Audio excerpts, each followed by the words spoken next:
Hi, thanks for joining us for the Family Plot, Gardening in the Mid-South. I'm Chris Cooper. Onions are a great garden vegetable and they store well. Today we're talking about growing onions.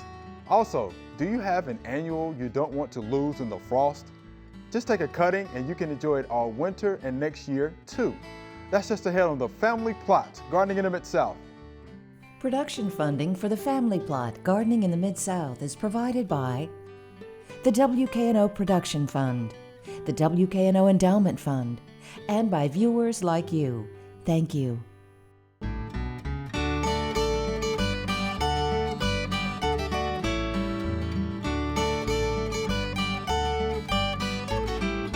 Welcome to the Family Plot. I'm Chris Cooper. Joining me today is Walter Battle.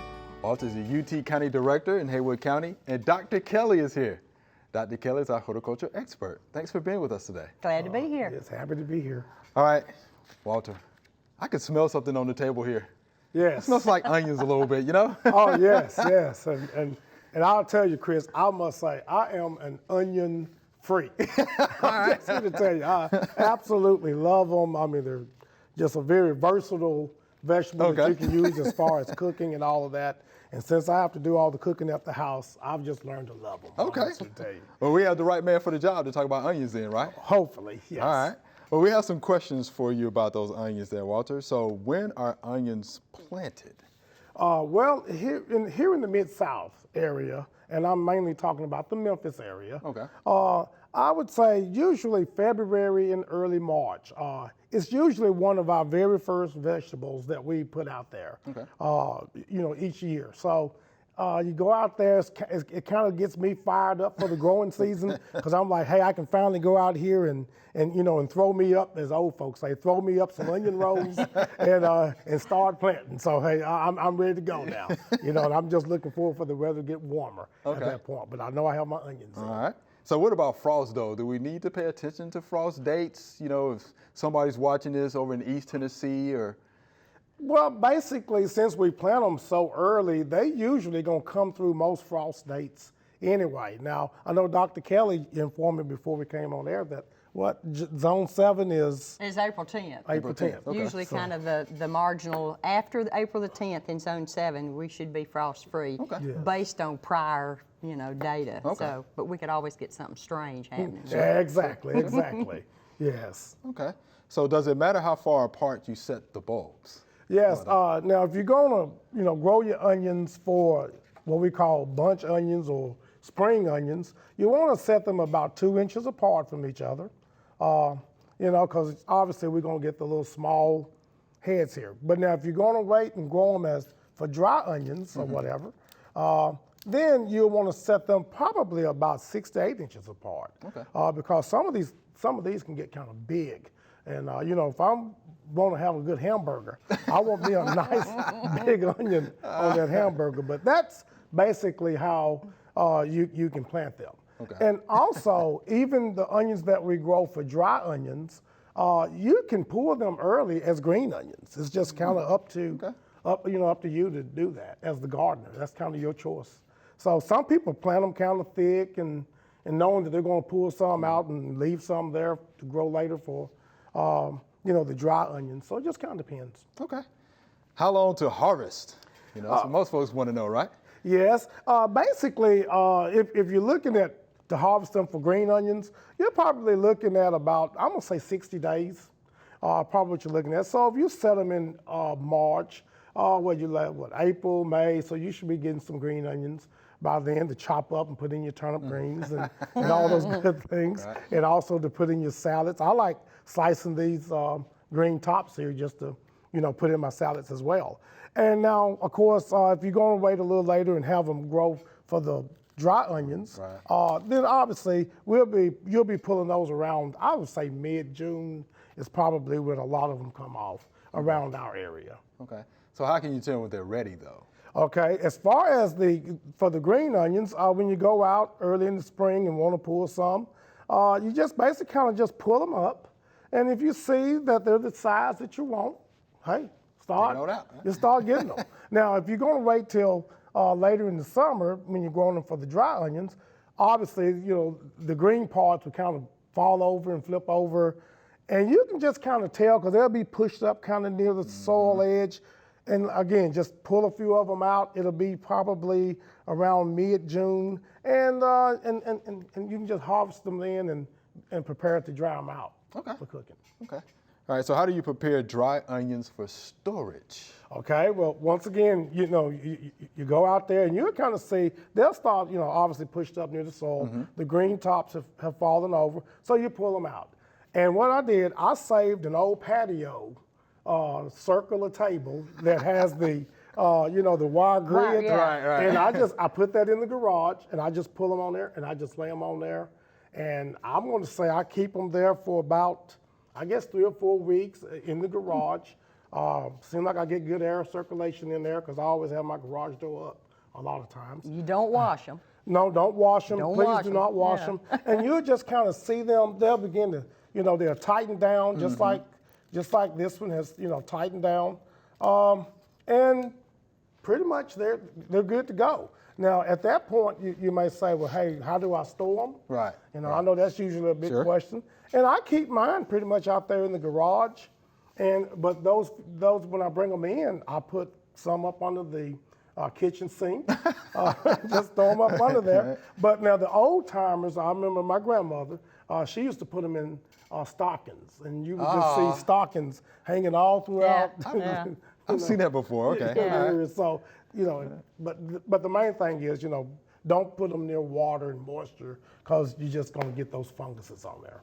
What about varieties? Do you have a favorite variety? Not really. I'll be honest with you. I just buy whatever they have at the garden center. Okay. I don't know if it's just where I live. We just don't get a lot of different varieties in those stores. I don't know. But I will say this: when it comes to the dry varieties, I do like the Texas 1015. Okay. I love that variety. It's a sweet onion that grows well here in our climate. I mean, this is one right here, and they're very, very good. And I also get this question a lot. I know that the Vidalia onion is known for its sweetness and all of that. Yep. And a lot of people say, hey, I go to the store and I bought some of those onion sets, but my Vidalias didn't turn out to be sweet like the ones that I buy. From Georgia. And I think it has something, and maybe Dr. Kelly or Dr. Cooper can tell me, I think it has something to do with the soil type down there in that area. That's what I've always heard, It That's is. what the true Vidalia onions from Georgia, they're not really, they say they're not really the real Vidalias unless they're grown in the soil of Georgia, in Okay. Vidalia, Georgia. Oh, okay, well, So It's definitely soil type. Yeah. it's definitely soil type. So, apparently, that's what they know. say anyway. So, I don't know. Right. Well, speaking of soil, what type of soils do onions prefer? Well, actually, from a pH standpoint, they like a 7, a neutral soil, but it goes back even down to about 6.6, 6.5 to 7, so slightly acidic to what we call, I guess, basic soil. So that's kind of what they like. And they also like a good, they like to be rich up. They don't like to be, what we call wet feed or whatever, just planted where they get a lot of water. They like to be, like to drain off. And you want a soil with good tilth, Sure. good organic matter in it, and they'll do fine for you. Okay. Any fertilizer we need to put down? Usually with the ones I grow at home, I might go out there and put like a 1010 or something like that on there. But I usually have pretty good success with growing them there at my home garden. Okay, must be some good soil down there in Haywood County. Now, what about diseases or insects that we need to be concerned about? Well, I would say as an extension agent, I've never really ran up on any in our area, but there is an onion maggot that I've read about, and they say it's pretty destructive, but seems like I read more about it up in the East Coast side. We don't tend to have that problem with the maggot here. Yes. We tend not to have anything here, so I haven't ran across it. I have not either. So Okay. I think here in our area we're fine. I think we're good. Okay. Well, we appreciate that good information about onions. Yes, well, like I say, it's We can tell you like onions. oh, I love them. I absolutely love them. Yes. Good deal. All right. Next time, bring onion dip. Okay, you got it.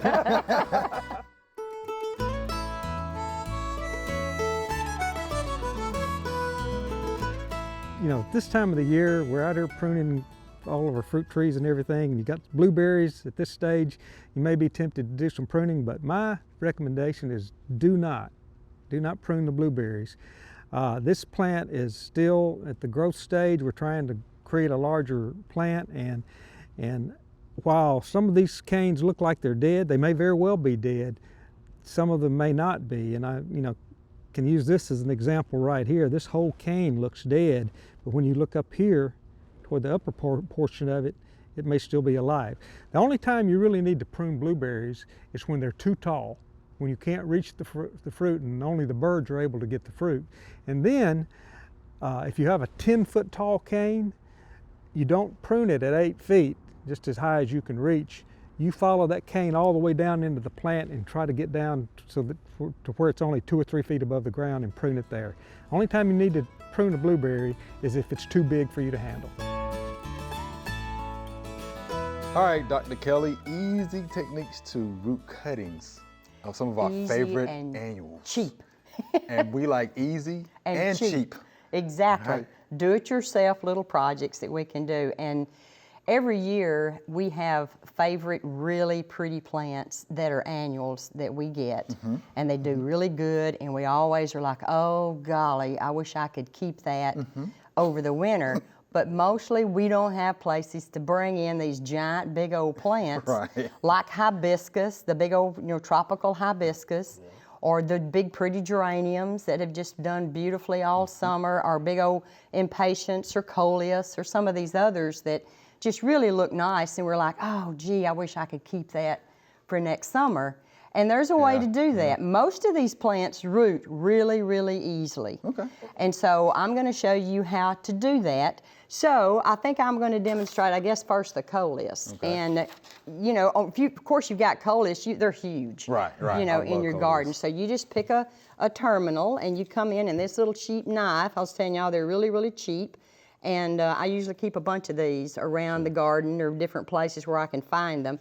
But then you just go in and you just pinch that dude off or cut it off. And what you'll want to do is to, of course, remove these lower leaves, because when you put it in the soil, those are probably going to be below the soil level, and they're going to rot and fall off and not be a good thing. So actually, I just usually just take my fingernails and pinch those off. So see, now we've got a cutting of our little coleus. And what I do is I travel some, and in motel or hotel rooms, in the bathroom, they always give you this shower cap, and who wears the shower caps anymore? So I just have collected these. I've got like a gazillion of them at home. And what I do is I use these to make me a little mini greenhouse, and I'm gonna show you that first. How smart is that, though? Yeah, really. So here's my impatiens that I have already stuck prior, about a week ago. I did these about a week ago. Okay. So they have, actually, I think a couple of them have roots, but I'm not gonna pull it out. But I did this about a week ago, and I've just got regular soil mix in there.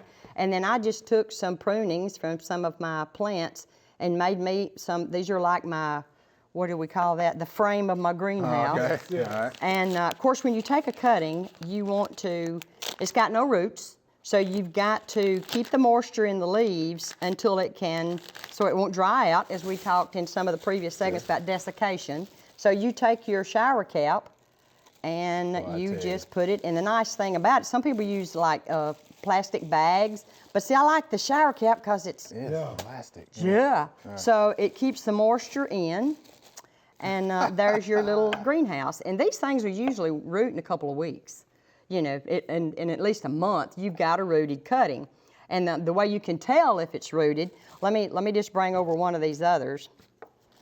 This is the coleus. Let's look at that one. Okay. Now this one I took a week ago as well, and I believe I pulled this one up just to see if it had rooted, and I believe I saw a root. Now if you want to test if one's rooted, you just tug on it a little bit. You don't pinch the stem, because if you grab it at the foliage up here, if you pinch it or break it off, it'll probably grow another leaf. It's not going to grow another stem if you pinch it too. And then I usually get something that I can go in and sort of prise it up instead of just pulling it. Smart. Yeah, so that way we're not breaking off. Does it have? Oh, well, no, I broke it off. Uh-oh. I broke off my root.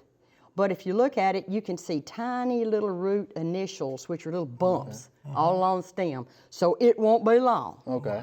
But it did have a root on it before I got here. I got a little vicious with it, I guess, when I pulled it out the first time. Let me ask you this. So what's the best way to water those though? I have not had to water them for a week because you get condensation inside this thing. And another thing, good point, another thing, you keep them out of the sun, obviously, because you're going to bake them. You put them in a little shady kind of area of the garden, or I just keep them on the back steps of my patio, which is shaded. And so, you know, it'll, in just no time at all, this plant will transpire and this will start getting moisture all built up in it. Okay. And so I have not had to water it for a week. Now there may be a time that I will before it roots, but I mean, obviously you can see the soil and it's wet. So as long as it's wet, I don't worry about it. Okay. But there's another little way. If you don't travel and collect your shower caps, but if you drink soda pop, Oh boy. you know, Yeah. you can just cut one of these 2-liter soda. I don't know if that's the right one. I think this one went on this one. But, you know, you can get the clear bottles. You know, you got to pick your brand so that it's a clear bottle usually. I mean, you can get a green bottle, but, you know, I like the clear ones because I want to be able to see my plant, see what it's doing. So I cut the top off, and that's your little impromptu funnel you can use, you know, so you might want to keep that. And then this is your little greenhouse, How about and that? you just, How about that? you know, just basically stick it down, you know, and kind of twist it a little bit to make it a little airtight as you can. And then there's your little greenhouse.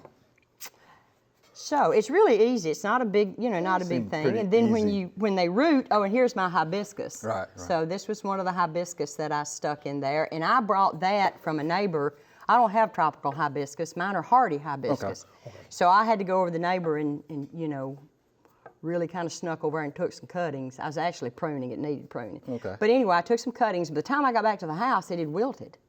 And I'm thinking, because it didn't have water or anything, so I'm thinking, man, I don't know if that'll make it. But I got it quickly, and I did my little greenhouse thing, and within a day, it had straightened up. How about that? So it was, and see, these are, and I had these on here till I got here, so see, you can see the you can see moisture it, you that's sure can. collected You in sure there. You know, that keeps it moist until the roots come out. Right. And then when it has rooted, then you can take it inside in the little pot, or you can repot it, or you can do whatever. But the trick is to put it, you know, in the right place in the house to get it through the winter, because it's not going to just grow like crazy, because, you know, it's not going to get exactly the right conditions probably, unless you've got a greenhouse you could put it in. You'd probably want to put it in a window that could get some really good, you know, early morning light or middle afternoon light. And it'll probably do just really, really, really well, you know, through the winter. And then you can take it out in the spring, and by the this time of year, Right.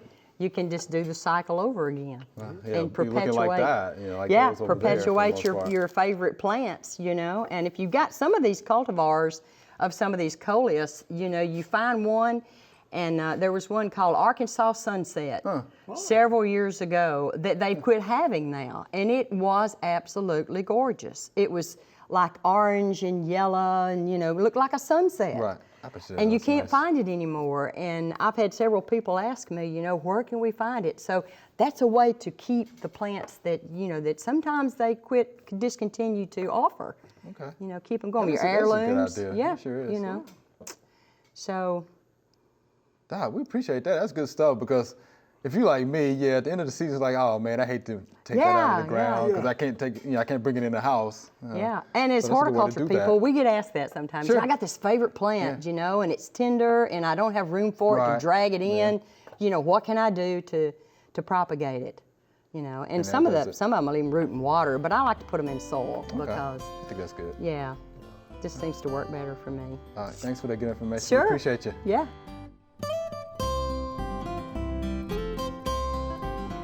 It's late winter and it's time to look at your trees and do some corrective pruning. Look for crossing branches like this one here that is rubbing up against this other branch, rubbing the bark off of it. So we want to eliminate that.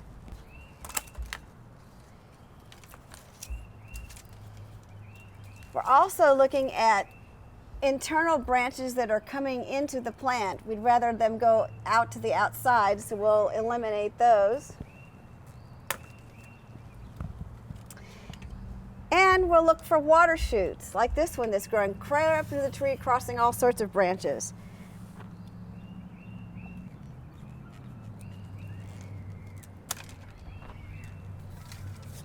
And continue looking throughout the tree.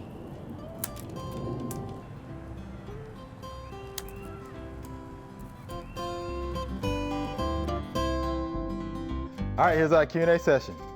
Y'all ready for this? It's good questions we have here. Here's our first via email. We have lots of voles. Help! How can we get rid of voles without using poisons? And this is from Debbie via Facebook. So she has lots of voles, but she doesn't want to use poison. All right, Walt, I hear you over there, Sonny. Well, Oh boy. let me ask another question. Go ahead. I Go get ahead. asked a lot. Okay. People ask me, what is a vole? Okay, all right. And it's actually a little mouse-like critter that doesn't have a tail. And they tend to, they're pretty much nocturnal. Of course, they stay on the ground. But I will be honest with you, without poison, I find it pretty difficult to probably kill them out. If you could get you a good cat or dog or something like that, that could maybe dig off in there and catch them. And trapping doesn't work real easily, Yes. you know? Yeah, and not- then you've not got too easily. repopulations. You get a few, and then you've got a repopulation back. So Yes. it's hard to control them in a garden setting because they do stay in they run tunneling Right. through mulch. Right. Yes. Right. And you need mulch, Right. you know? So They it's can just, run mole Oh, yeah, tunnels. they That's why can. they run the mold tunnels. Yeah. Right. And the way you'll have them also, you'll see a bunch of little old holes. Oh, yeah. Yeah. About the size, I would say maybe a silver dollar. Yeah. If people even see silver dollars now. But it's about that size. I also have a problem with them with my apple trees that I have because they like to suck on those roots. And I can kind of tell sometimes when they get in big numbers. So I usually use the poison products to kind of Right. knock them The back. anticoagulant Yes, because I pills. don't have a cat or a dog. So. Right. Well, and two, if she's worried about poisoning a pet, if you'll put it down in the hole, you know, like you said, Yes. and that's the way I do. I'll just put them. Right. Again, it's only a stopgap. Right. Because you'll just kill a few, and then if it rains, Yeah, your right. poison's pretty well diluted. That's right, Because you that's usually right. use those pellets or something. Right, they're That's little right. pellets, and I Yeah. usually tell folks, put on a glove.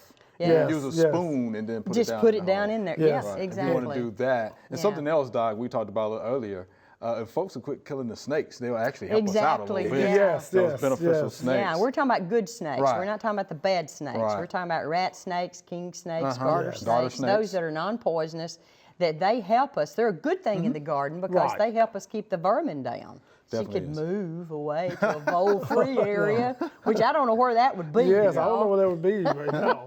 All right, Miss Debbie, so there you have it. Hope we answered your question there. Here's our next viewer email. What kind of weed is this and how do I get rid of this? And this is Mr. Lou, South Haven, Mississippi. Oh, thank you, Yeah. Mr. Lou. All right, so what kind of weed is this? And we actually talked a little bit about this. I actually think that's Dallas grass, okay? Now, most folks are used to seeing the seed stalk. Right. But of course, there's no seed stalk there. But I'm just looking at the growth, grows in clumps or bunches again. And I was looking at the edges, of those blades. So I tend to think that is Dallas grass, okay? This Now, obviously is in her turf, I guess, it's right? It's in her- obviously in a turf, Yeah. right? So she's keeping it mown, so we probably can't really identify it 100% Right, unless we can right. actually be on site and see a seed head. and or it would be something. good if we could do that. Yeah, The picture yeah. was good, but yeah, if we can But the controls are kind get a of better picture. the same for some of the weedy plants in turf. So Right, and usually for, of course, Dallas grass, again, MSMA is what was used to Yeah. control Yes. Yeah. Dallas grass. You can't get your hands on MSMA anymore.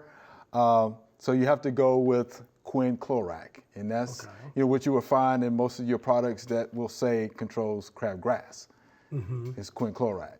So you just read the label And on it'll that. and control use the that. Dallas grass It'll as well? control the Dallas grass. It's going to be multiple applications. Dallas grass is tough It's a pretty to tough control. one. Again, grows in clumps, produces by rhizomes and seed. yeah, Yeah, so that's going to be pretty tough, Mr. Lou. All right, here's our next viewer email.